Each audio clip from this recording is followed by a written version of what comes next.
हरे कृष्णा। हरे कृष्णा। समस्त भक्तों हम हार्दिक स्वागत करते हैं आज का प्रोग्राम में। तो आज हमारा टॉपिक रहेगा ओवरकमिंग एंगर और the greatest danger in our life. तो आप लोगों में से कितने लोग क्रोध करते हैं? Raise your hand. ओके, सब लोग क्रोध करते हैं, ठीक है ना। नैतिक जी खड़ा हुई। नैतिक कौन है? हाँ, ये एक नैतिक है। आपका नाम क्या है? साहिल। साहिल खड़ा हो जाओ। ओके, तो साहिल क्रोध करता है, ठीक है ना। तो नैतिक खड़ा हो। ओके, तो मैं अभी साहिल को बता रहा हूँ कि साहिल जी आप क्रोध करते हो, ठीक है। नैतिक के ऊपर थोड़ा क्रोध करो। करो करो थोड़ा क्रोध करते हो ना, तो करो पाओगे? करो। अभी मान लो करोगे तो भी नाटक हो जाएगा ना, ओरिजिनल क्रोध होगा बैठ जाइए। तो वास्तव में हम क्रोध नहीं करते, क्रोध हो जाता है, राइट ना। क्रोध आ जाता है। कहते हैं ना, प्यार करते नहीं, प्यार हो जाता है। वैसे क्रोध भी हो जाता है। इसे प्लान करके कोई क्रोध नहीं करता है। आज मैं थोड़ा क्रोध करूंगा, वो प्लान करके मान लो कोई क्रोध कर रहा है, वो क्या हो जाता है? नाटक हो जाता है, एक्टिंग हो जाता है, ड्रामा हो जाता है। तो वास्तव में क्रोध आता है, और क्यों आता है, क्रोध का कारण क्या है, सॉल्यूशन क्या है, डिफरेंट टाइप का क्रोध क्या होता है, ये जानने की हम आज प्रयास करेंगे। Anger the greatest danger. तो इस प्रकार कहा जाता है, anger is one letter short of danger. Anger में डी जोड़ देंगे तो क्या बन जाता है? डेंजर बन जाता है। तो क्रोध विपत्ति है, संपत्ति नहीं है। क्रोध हमारा संपत्ति को नष्ट करता है, और क्रोध हमारा शांति को नष्ट करता है, और क्रोध हमें अनेक प्रकार की समस्या में डाल देता है। इसलिए anger is equal to danger. विपत्ति और क्रोध में कुछ अंतर नहीं। विपत्ति आने से पहले क्या आता है? क्रोध आता है। इसलिए विपत्ति को क्रोध जन्म देता है। तो mother of danger is anger. Mother of danger is anger. और ये जो इमोशन है, ये जो इमोशन है पावरफुल है। बाकी जो इमोशन है इतना प्रॉब्लम क्रिएट नहीं करता है जितना क्रोध करता है। इसलिए क्रोध को कंट्रोल करना अत्यंत आवश्यकता है। तो ह्यूमन इंटेलिजेंस दिया गया है क्रोध को कंट्रोल करने के लिए। जब हम क्रोध को कंट्रोल कर पाते हैं, वास्तव में हम ह्यूमन इंटेलिजेंस को यूज करते हैं। और क्रोध को कंट्रोल नहीं कर पाते हैं तो वास्तव में हम क्या करते हैं? ह्यूमन इंटेलिजेंस को यूज नहीं कर पाते हैं। एक बार क्या हुआ, एक हस्बैंड वाइफ के बीच में झगड़ा हो गया। तो हस्बैंड गुस्सा होके वाइफ को विंडो से नीचे फेंक दिया, और भाग भाग कर हस्बैंड भाग पुलिस स्टेशन आ रहा है। पुलिस स्टेशन में जाकर हस्बैंड बोल रहा है, मुझे बचाओ मुझे बचाओ। ना क्या हुआ ना, मेरी वाइफ को मैंने विंडो से फेंक दिया। ना फेंक दिया तो मर गया रहेगा, तू चिंता क्यों कर रहा है? इसलिए चिंता कर रहा हूं क्योंकि जिंदा है। क्रोध होगा, और क्रोध से मेरा प्रॉब्लम होगा, मैं मर जाऊंगा, इसलिए मुझे बचाओ। ओके, डेफिनेशन ऑफ क्रोध, एंगर क्या होता है? क्रोध का डेफिनेशन क्या है? The strong feeling of displeasure and aggressive hostility aroused by real or suspected wrong. A response to the frustration of an unresolved problem. कभी कभी प्रॉब्लम सॉल्व नहीं होता है तो क्रोध आता है. Sudden violent displeasure accompanied by impulse to retaliate. So mainly it is an emotion which create displeasure in our heart and frustration in our heart. That is exactly क्या है? क्रोध, anger. Some quotes हम देखेंगे. Men like steel will lose temper, lose worth. We boil at different degrees. Holding anger is like grasping of hot coal with you only. Anger is a wind that blows out lamp of a mind. Anger is one letter short of a danger. The mystic has a head but no intelligence, and hence it flares off. That means anger destroys your intelligence. तो consequences हम देखने के प्रयास करेंगे. तो क्रोध आता है तो डिफरेंट consequences होता है, डिफरेंट प्रॉब्लम्स क्रिएट होता है.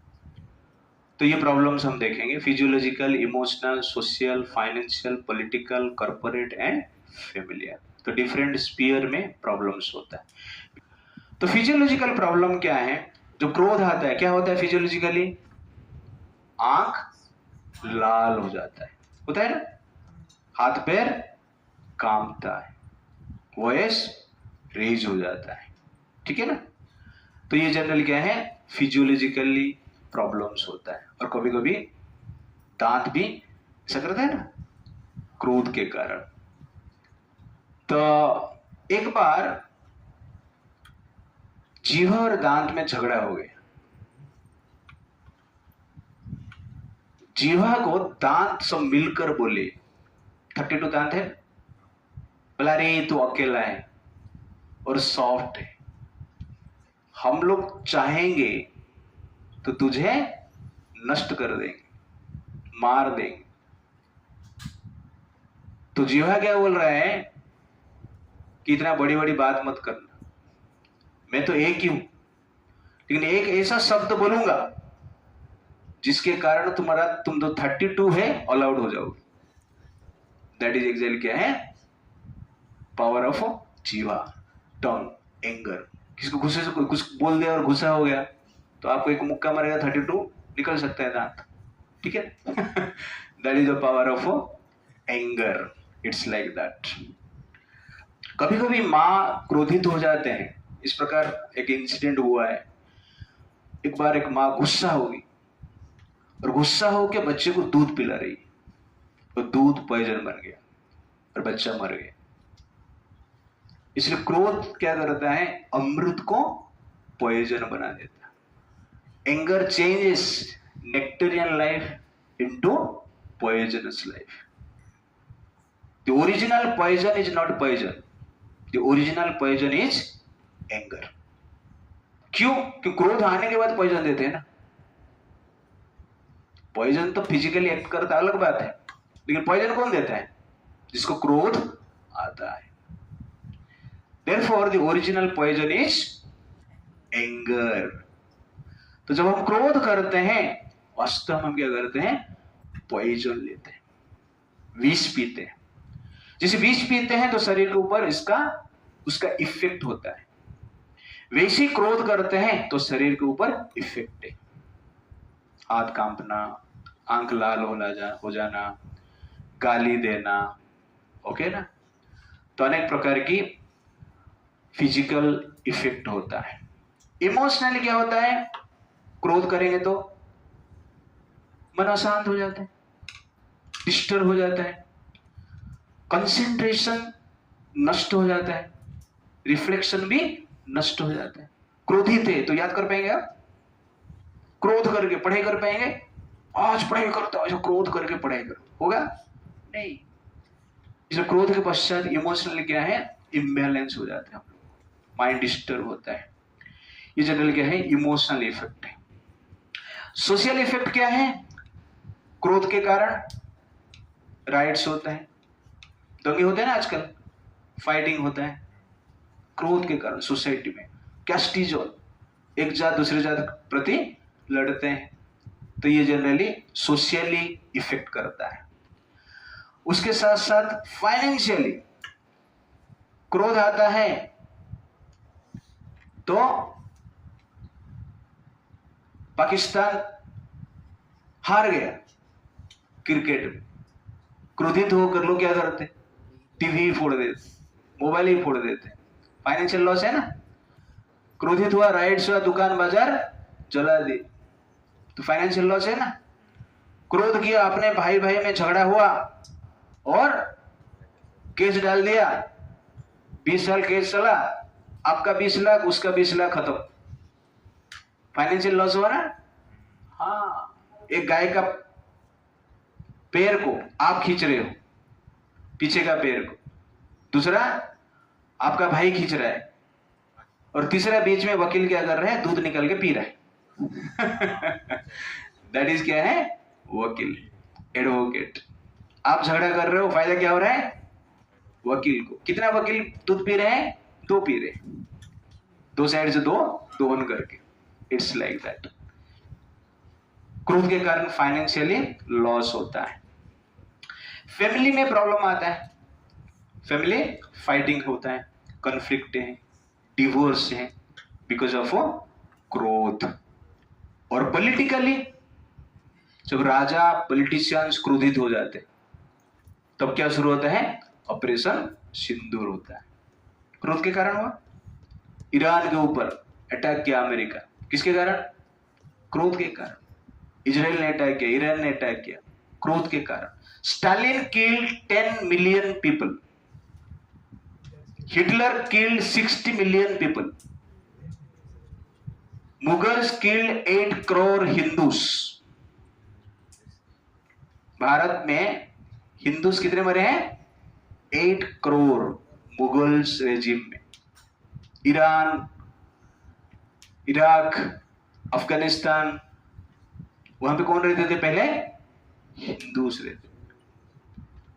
और आज भी हम देख रहे हैं भारत में भी ये चल रहा है, क्रोध के कारण। 8 करोड़, सबसे ज्यादा पूरा हिस्ट्री में अधिक संख्या में किसको मार दिया गया, वो कौन है, हिंदूस। अफगानिस्तान में एक हिंदू कुश पर्वत है जहां पर अधिकांश हिंदुओं को मार दिया जाता था, इसलिए पर्वत का नाम क्या पड़ा, हिंदू कुश पर्वत पड़ा। तो इस प्रकार आप देखेंगे physiologically, emotionally, socially, financially, politically, corporate world में और फैमिली में जनरल क्या है, अनेक प्रकार के प्रॉब्लम्स आता है बिकॉज ऑफ क्रोध। तो क्रोध सबको इफेक्ट करता है, इंडिविजुअल पर्सनालिटी को लेकर पूरा सोसाइटी को भी इफेक्ट करता है। इसलिए क्रोध को कंट्रोल करना अत्यंत आवश्यकता है। एंगर टाइप, हमने अभी डेफिनेशन देखा, कंसिक्वेंसेस देखा, अब टाइप देख रहे हैं, क्रोध कितने प्रकार की है। तो लगभग इट इज सेड 3 प्रकार की है, lock it off, turn it loose, manage it. हम एक एक करके थोड़ा डिस्कशन करेंगे। तो लॉक इट ऑफ मतलब लॉक कर दिया, क्रोध आ रहा है, आपने रोक लिया। कौन कौन किया ऐसा, हाँ, सब लोगों ने रोक दिया। कभी कभी रोका आपने, रोज रोक नहीं पाते तो हम रोक लेते हैं। एक बार हमारा एक ब्रह्मचारी है जो कि पहले नेवी में थे, जो कर्नल है, एक लेक्चर दे रहे हैं, सब लोग ध्यान से सुन रहे हैं। बीच में से कर्नल ने पूछा किसका कोई क्वेश्चन है, एक जन ने हाथ उठाया, जो हाथ उठाया उसको कर्नल ने उठाया, मतलब 20 केजी वजन का एक गोली उठाना और 10 किलोमीटर चल के आना। तो 20 केजी का उठाया और 10 किलोमीटर चलने के लिए निकल गए।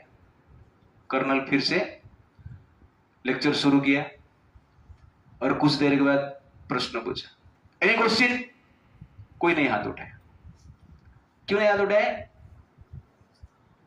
डर गए। और उसके साथ साथ क्या है, बीच मन में क्रोध भी है। तो कहने का अर्थ है कभी कभी क्रोध आता है, लेकिन उसको हम क्या करते हैं, दबा के रखते हैं। और कभी कभी ऐसा क्रोध आता है कि दबा के रख लेते, प्रकट नहीं कर पाते। और कभी कभी क्रोध को हम प्रकट कर लेते हैं सिचुएशन के हिसाब से। तो इस प्रकार कहा जाता है, एक बार एक हस्बैंड वाइफ गाड़ी चला के कार में जा रहे थे और ट्रैफिक पुलिस पकड़ लिया। क्यों? स्पीड लिमिट ज्यादा था। और उसको रोका, ट्रैफिक पुलिस पूछ रहा है, अरे तुझे पता है ना स्पीड लिमिट क्या है? हाँ सर पता है, 60 किलोमीटर पर आवर। तो 100 किलोमीटर पर आवर चला रहा था।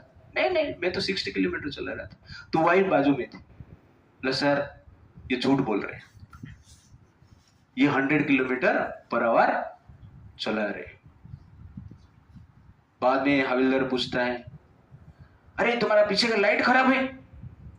नहीं नहीं, अभी रास्ते में एक्सीडेंट हो गया, थोड़ा कोई लगा दिया इसलिए खराब है। वही बोल रहे, नहीं 4 महीने से खराब है। मैं 4 महीने से बोल रहा हूं फिर ठीक करो, लेकिन ये ठीक नहीं कर रहे। तो तुम सीट बेल्ट नहीं पहना था? नहीं नहीं, अभी आपके सामने ही उतारा है थोड़ी देर पहले। तो वही वो कभी ये सीट बेल्ट पहनते नहीं। कितने बार उनको मैंने समझाया। तो बाद में वो हस्बैंड गुस्सा हो जाती, वाइफ के ऊपर गुस्सा होकर गाली देती है। तो हविलदार पूछते, तुम्हारे हस्बैंड ऐसे ही है क्या? तो वही बोलते, नहीं नहीं हस्बैंड अच्छे हैं, जब पिए हुए रहते हैं ना तब ऐसे बात करते हैं। तो कहने का अर्थ है कभी कभी क्या है, घर पे झगड़ा होता है, कोई किसको डांटता रहता है, और अपने भीतर क्रोध को छुपा के रखते हैं और धीरे धीरे कभी सिचुएशन के हिसाब से क्रोध को प्रकट भी कर लेते हैं। इसको कहते हैं लॉक इट ऑफ। प्रकट किए हैं बट कुछ समय के लिए कंट्रोल करते हैं।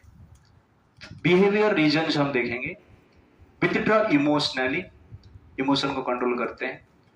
रीजन हो सकता है I don't have the right to be angry, ऐसा विचार करके कोई कंट्रोल करता है। Second, give the silent treatment.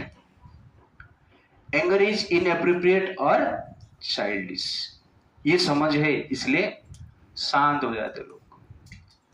Become ill और anxious, I may lose control of my myself इसलिए वो लोग शांत हो जाते हैं। और I can't cope with strong feelings. Deny anger but show it in other actions, जो कि एग्जाम्पल्स हमने देखा। Revenge fantasies, people will dislike me if I show anger, I may lose my job or relationship। तो ये सब reasons के कारण लोग क्या करते हैं, क्रोध को कंट्रोल कर लेते हैं, लॉक करके रखते हैं। कंट्रोल नहीं, ये वास्तव में क्या है, क्रोध प्रकट नहीं करते हैं। सेकेंड, टर्न इट लूज, क्रोध को प्रकट कर देना। तो ये जनरली क्या है, जनरल टेंडेंसी कि कोई हमें कुछ बोलता है तुरंत हम क्या कर देते हैं, क्रोध प्रकट करते हैं। इसका मूल कारण है पहले से ही फ्रस्ट्रेट रहता है व्यक्ति, इसलिए थोड़ा सा कुछ बोलते हैं तो क्या हो जाता है, क्रोध आ जाता है। पानी आप देखोगे, अब मान लो कोई पानी को थोड़ा आग दिया, वो तुरंत उससे भाप आने लगा, मतलब 1 मिनट में आने लगा। इसका अर्थ क्या हुआ,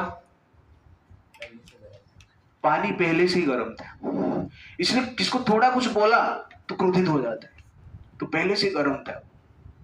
ऑफिस से गर्म होके आया रहेगा, बॉस का गाली खा के आया रहेगा, बॉस का गाली खाया, बॉस को कुछ नहीं बोला, और इधर क्या है, घर पे आकर घर में जो हस्बैंड है, वाइफ है, कोई भी है, उनका दिमाग खा रहे।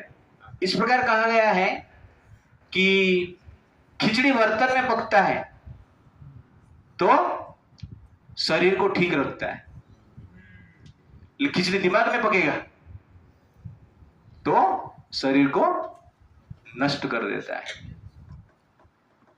और दिमाग में पकेगा तो दूसरे के दिमाग भी हम पका लेते हैं।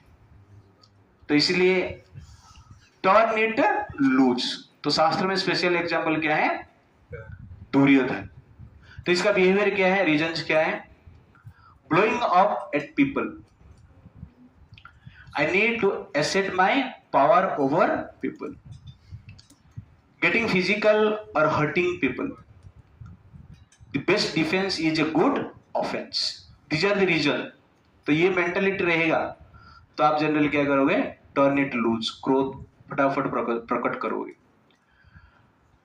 थ्रेटनिंग एंड शाउटिंग और स्वेरिंग, आपका बिहेवियर ऐसा हो सकता है। कब?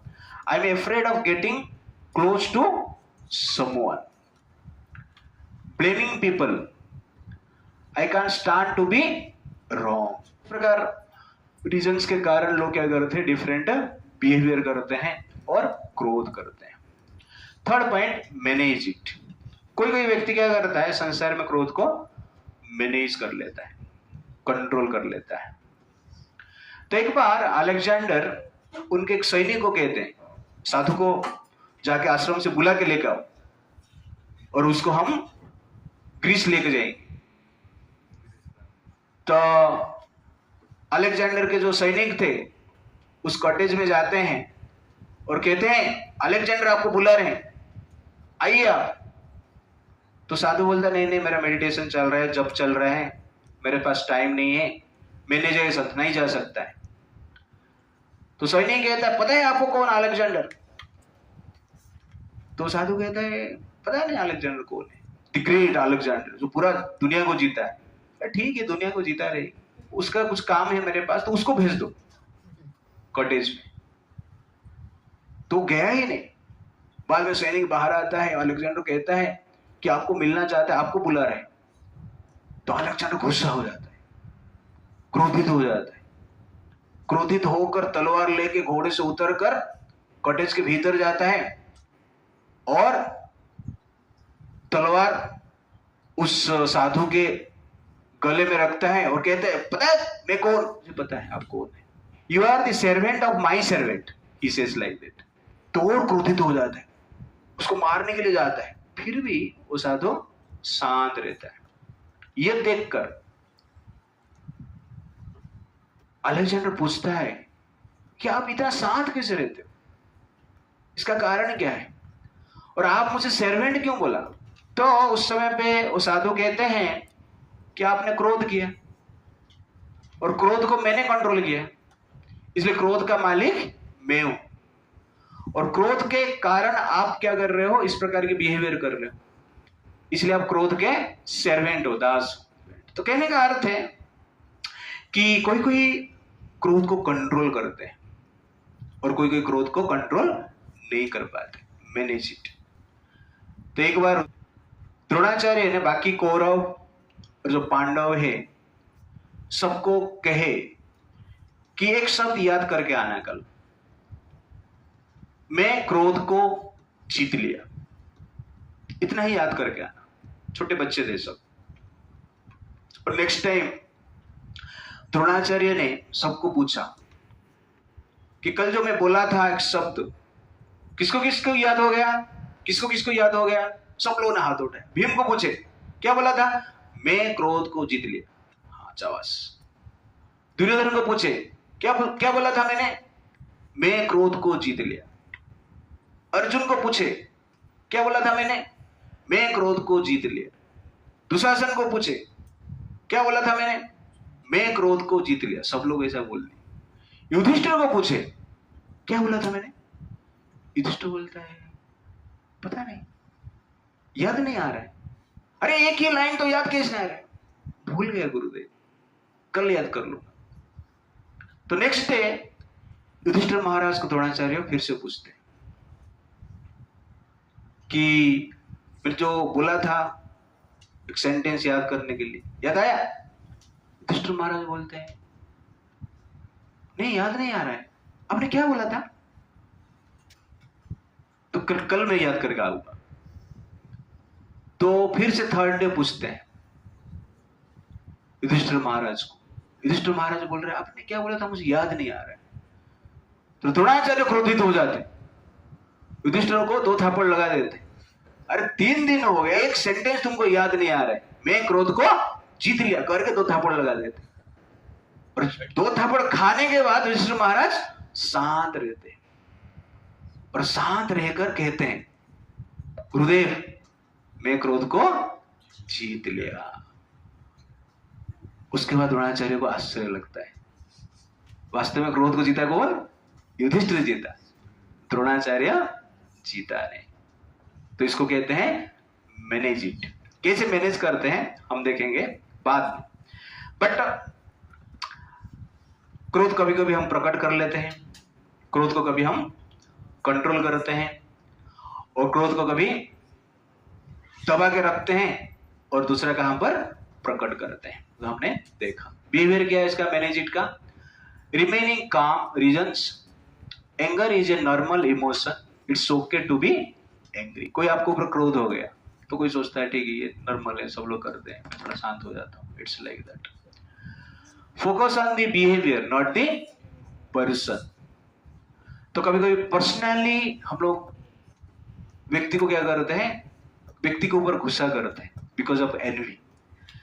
लेकिन आप सोचोगे ठीक है इसका नेचर ऐसा है, चलेगा, तो इस भाव से व्यक्ति क्या करता है, क्रोध को कंट्रोल करता है।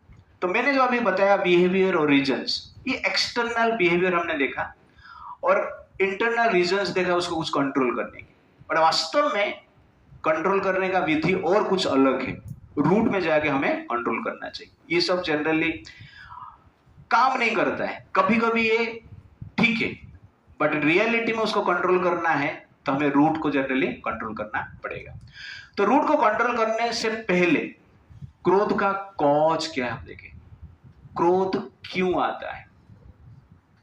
कॉज को समझ में आएगा तो हम क्या कर सकते हैं, कंट्रोल कर पाएंगे। तो कोई भी चीज है, यहां पर मान लो यहां पर आपको बैड स्मेल आ रहा है, बदबू आ रहा है, तो बदबू आ रहा है तो उसको कैसे दूर कर सकते हैं, क्या करेंगे, रूम फ्रेशनर मार के दूर कर सकते हैं, दरवाजा खोल देगा तो दूर हो जाएगा, बदबू चला जाएगा, ऐसा है नहीं। कहां से बदबू आ रहा है उस कॉज को आपको क्या करना पड़ेगा, क्योर करना पड़ेगा, तब जाके बदबू से दूर होगे। रूम फ्रेशनर कितना टाइम रखेगा आपको बदबू से दूर, दरवाजा खोलेंगे तो बदबू से दूर कितना टाइम रहेगा। तो वास्तव में बदबू से दूर कभी होगा जब उसका रूट कॉज है, कहां पे चूहा मर गया, किसका घर पे चूहा मरा है, रेज योर हैंड, ओके। तो चूहा मर जाता है तो बदबू आता है ना, तो चूहा को निकाले तो बदबू जाता है। डस्टबिन क्लीन नहीं किया है तो बदबू आएगा ना, तो डस्टबिन को क्लीन करो बदबू चला जाएगा। तो रूट को जब क्लीन करते हैं बदबू जाता है। वैसे रूट कॉज ऑफ एंगर को हम जानते हैं और उसको कंट्रोल करते हैं तो क्रोध को हम क्या कर सकते हैं, कंट्रोल कर सकते हैं। तो हमारा शास्त्र क्रोध कहां से आता है, क्रोध का जो ओरिजिन है वो बताते हैं। तो भगवान विष्णु के नाभि कमल से ब्रह्मा जी उत्पन्न होते हैं और ब्रह्मा जी उत्पन्न होने के पश्चात भगवान विष्णु उनको कहते हैं कि आप सृष्टि करो, और उसका पावर भी ब्रह्मा जी को देते हैं। तो ब्रह्मा जी ध्यान में बैठते हैं, तुरंत उनके मन से 4 पुत्र उत्पन्न होते हैं। उनका नाम है सनक, सनातन, सनत कुमार, सनातन। ये 4 पुत्र उत्पन्न होते हैं और ब्रह्मा जी उन पुत्र को कहते हैं कि आप लोग विवाह करो, मैरिज करो, क्योंकि संसार का पॉपुलेशन का ग्रोथ करना है। तो ये 4 पुत्र तुरंत ही मना करते हैं कि हमें ब्रह्मचारी बनना है, विवाह नहीं करना है। तो ब्रह्मा जी उस समय गुस्सा हो जाते हैं और गुस्सा होने के कारण उनके मन में क्रोध उत्पन्न होता है और क्रोध उत्पन्न होता है, इसलिए क्रोध का स्वरूप उनके आईब्रो से बाहर आते हैं, उनको कहते हैं रुद्र। क्या कहते हैं? रुद्र। तो एक छोटा बच्चा बाहर आता है, जोर जोर से रोता है, और संस्कृत में रोने को रोदना कहते हैं, और रोदना शब्द से क्या आया? रुद्र आया। तो ब्रह्मा जी उस बालक का नाम क्या दिए? रुद्र दिए। तो ओरिजिन ऑफ क्रोध कैसे आया? वास्तव में जब हमारा इच्छा पूर्ति नहीं होता है तब व्यक्ति क्या करता है? क्रोध करता है। तो पूरा संसार में ब्रह्मा जी पहला व्यक्ति है जो कि सृष्टि किए 4 कुमारों को। तो पहला बाप, पहली बार, पहला संसार में, पहला टाइम, पहले पुत्र को पहला ऑर्डर देते हैं। पहला पुत्र पहली बार क्या करते हैं? मना कर देते हैं। तो क्रोध आता है, और उस क्रोध से शिव जी का उत्पन्न होता है, रुद्र। तो शिव जी ब्रह्मा जी के आईब्रो से आते हैं। तो रुद्र का अर्थ क्या है? जो अन्य व्यक्ति को रुलाता है।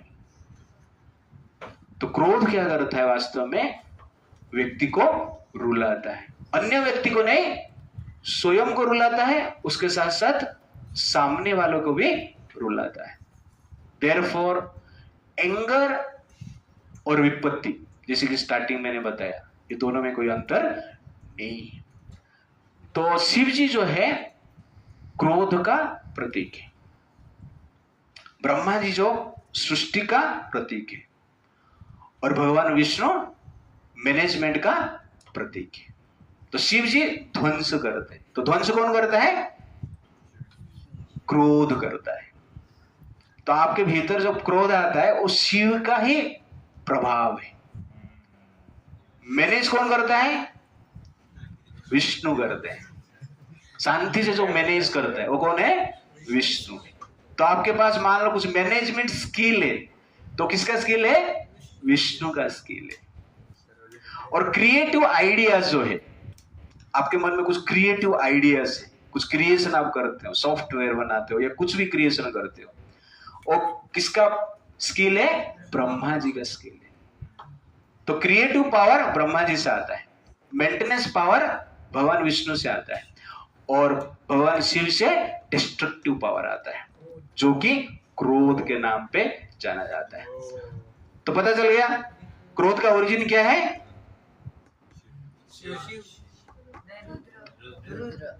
क्रोध का ओरिजिन इच्छा, desire. Desire is the origin of क्रोध। तो गीता में भगवान कहते हैं काम एष क्रोध एष रजोगुण समोद्भव। ये जो क्रोध है कहां से आया है? काम से आया है। काम मतलब डिजायर, इच्छा। जब इच्छा फुलफिल नहीं होता है क्रोध आता है। इसलिए रूट कॉज ऑफ क्रोध क्या है? डिजायर। तो हाउ टू कंट्रोल क्रोध? How to control anger? Control your desires. If you control your desire, automatically anger will be controlled. If you fail to control your desire, anger will increase. Brahma ji गुस्सा हो गया ना यहां पर, किसके कारण? मेरा इच्छा, मेरे बेटे फुलफिल नहीं कर रहे हैं, क्रोधित हो गए। इसलिए पहला संसार में पहला बाप पहले पुत्र के ऊपर क्रोधित हुआ। संसार का पहला इमोशन क्या है? क्रोध। पूरा संसार बना नहीं अभी तक, सिर्फ ब्रह्मा जी ही बने हैं। ब्रह्मा जी अब निर्माण करने के लिए जा रहे हैं। 4 पुत्र उत्पन्न हुआ तो पहला इमोशन क्या है? क्रोध। इसीलिए क्रोध is natural for everyone. Anger जो है हर व्यक्ति के हृदय में, क्योंकि सृष्टि से पहले क्रोध बनाया गया। सृष्टि होने के बाद विनाश करेंगे, राइट ना? क्रिएशन के बाद डिस्ट्रक्शन होगा ना? क्रिएशन से पहले क्या बनाया गया? डिस्ट्रक्शन बनाया गया, उसके बाद क्रिएशन होगा। इसलिए क्रोध क्या है, सबको पहला आता है। क्रिएटिव आइडिया किसके पास है ही नहीं, पता नहीं। मैनेजमेंट आइडिया किसके पास है या नहीं, पता नहीं। लेकिन एंगर सबके पास है, ये तो निश्चित रूप से पता है। दैट इज एक्चुअली क्या है? ओरिजिन ऑफ क्रोध, ओरिजिन ऑफ एंगर। तो ओरिजिन ऑफ एंगर क्या है?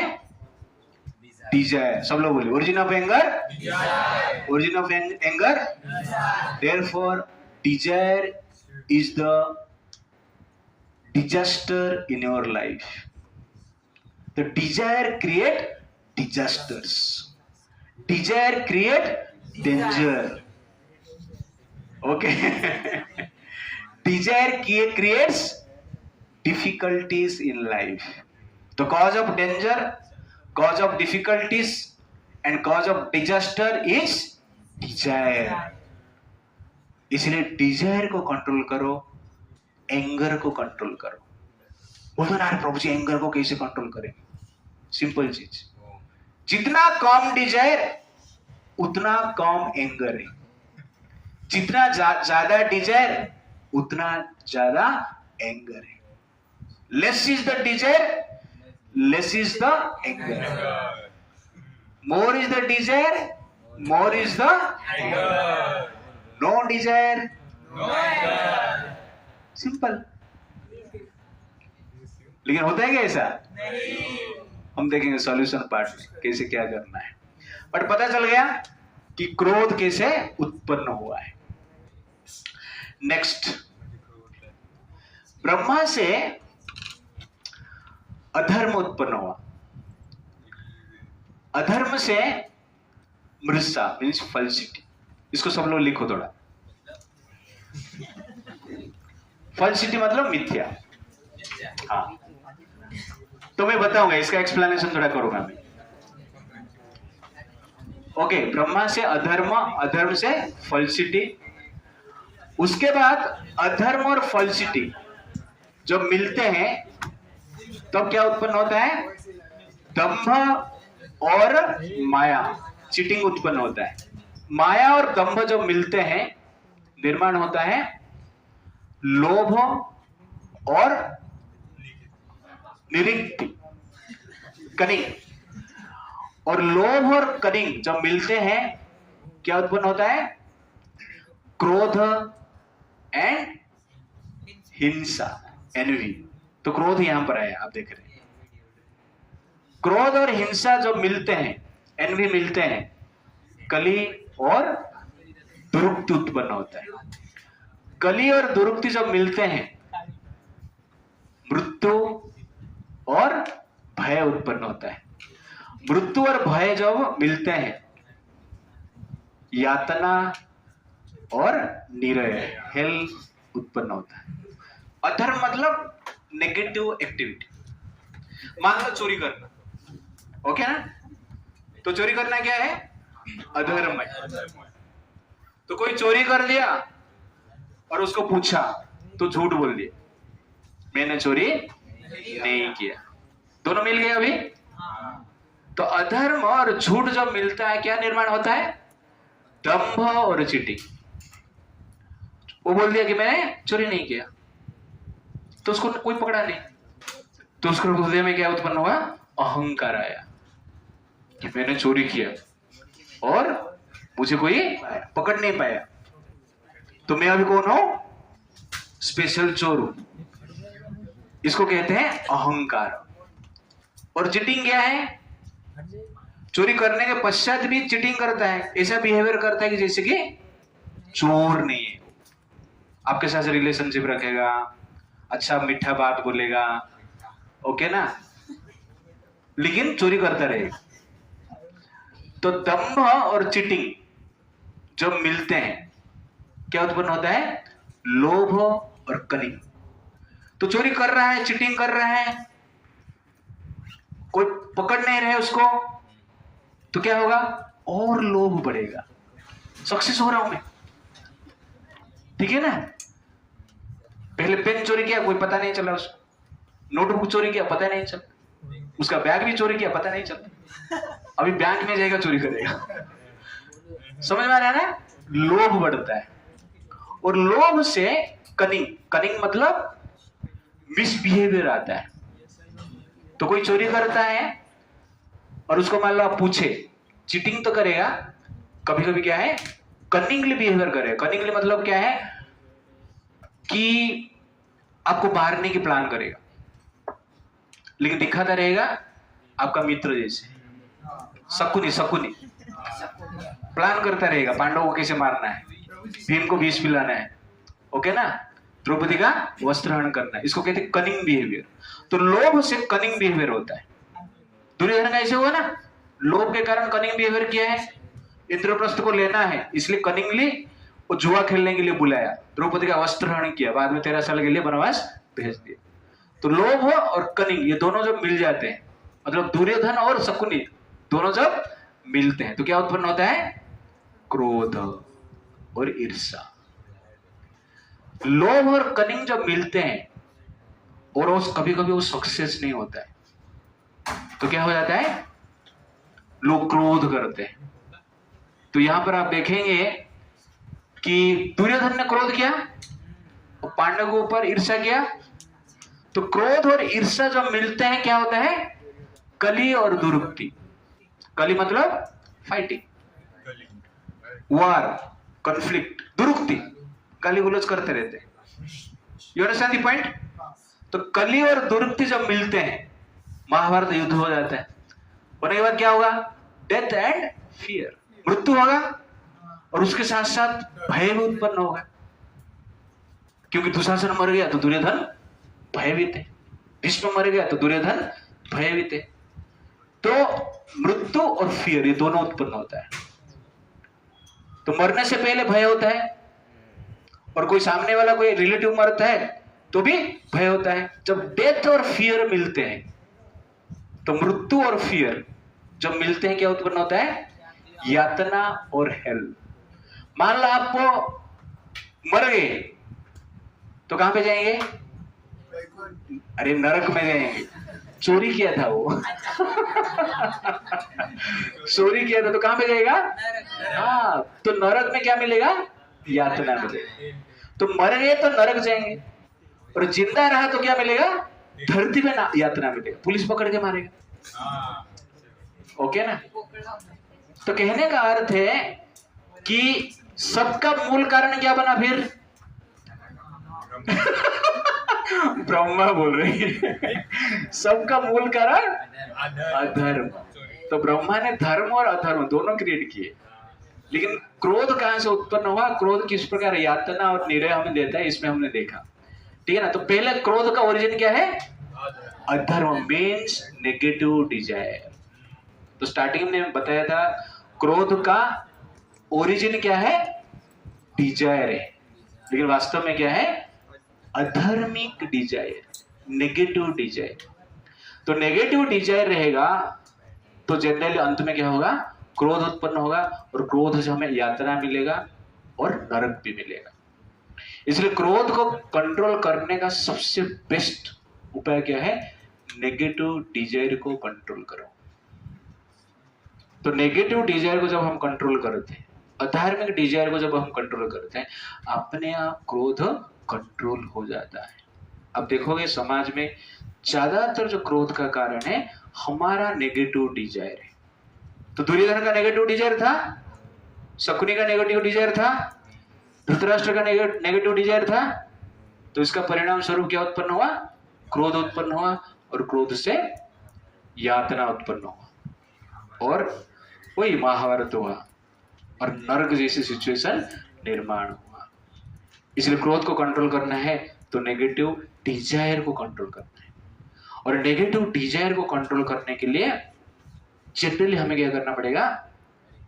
पॉजिटिव डिजायर क्या है पहले जानना पड़ेगा। पता ही नहीं लोग को पॉजिटिव डिजायर क्या है। अमेरिका में जाके बताएंगे कि दारू पीना पाप है, तो बोले आपको पकड़ के मारेंगे, उनको पता ही नहीं।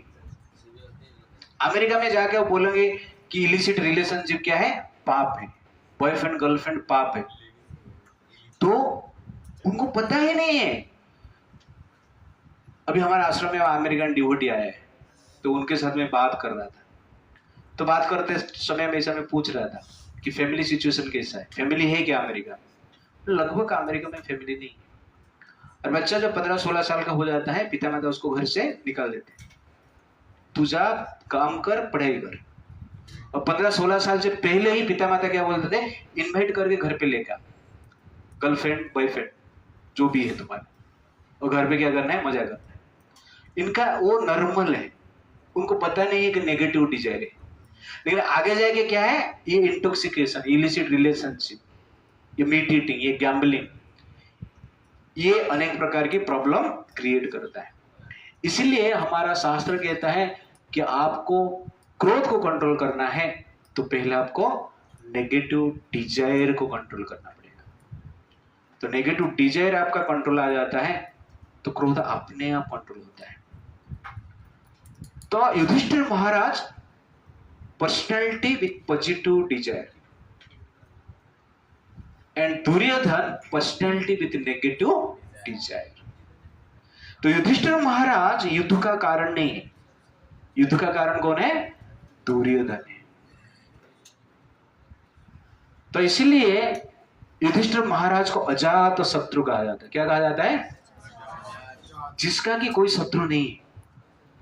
लेकिन युधिष्ठिर महाराज ने ऐसा कि युद्ध किया, महाभारत युद्ध, जिसमें 166 करोड़ सोल्जियर का वध हुआ। कितना करोड़ सोल्जियर, 166 करोड़। कौन मार दिया, जिसके पास पॉजिटिव डिजायर था, युधिष्ठिर महाराज। लेकिन युधिष्ठिर महाराज कॉज नहीं, कॉज कौन है, दुर्योधन, नेगेटिव डिजायर। तो कहने का अर्थ है हमारे भीतर पॉजिटिव डिजायर भी है, नेगेटिव डिजायर भी है, दुर्योधन भी है, युधिष्ठिर भी है। तो नेगेटिव डिजायर के साथ हमारा क्या चल रहा है, अभी युद्ध चल रहा है। तो महाभारत युद्ध और कुछ नहीं है।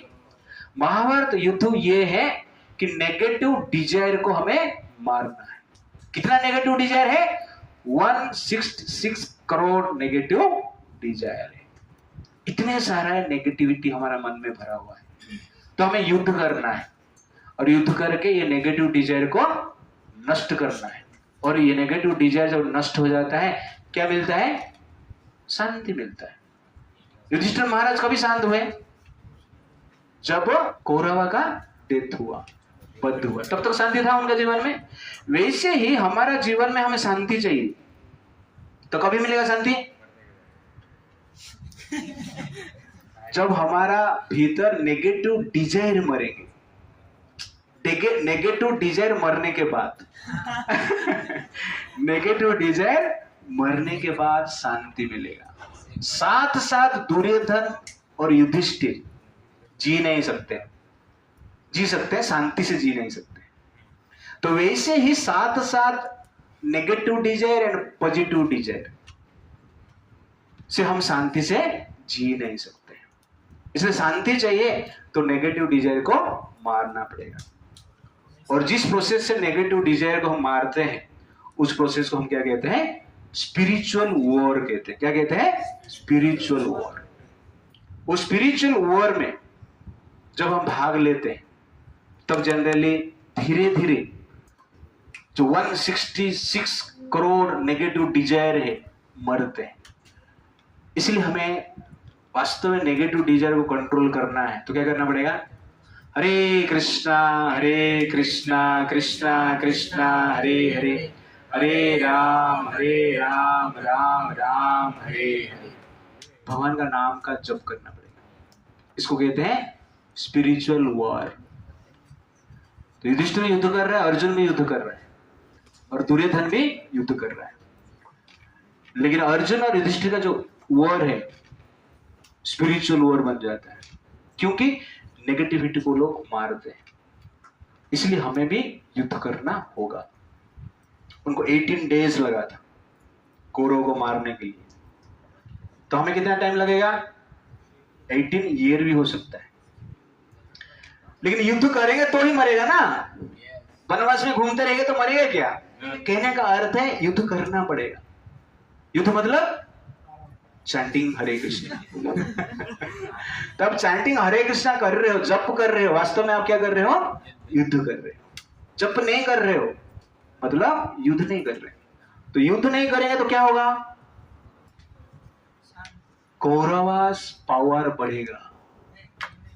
तो आपके भीतर ऑलरेडी नेगेटिविटीज है। हम युद्ध नहीं करेंगे, चैंटिंग नहीं करेंगे तो क्या होगा? नेगेटिविटी और बढ़ेगा। लेकिन युद्ध करेंगे, एक माला कर रहे मतलब क्या है? एक कौरव का एक कान को आपने काटा, पूरा मरा नहीं हो। 16 माला करते हैं डेली, तो एक कौरव मरता है।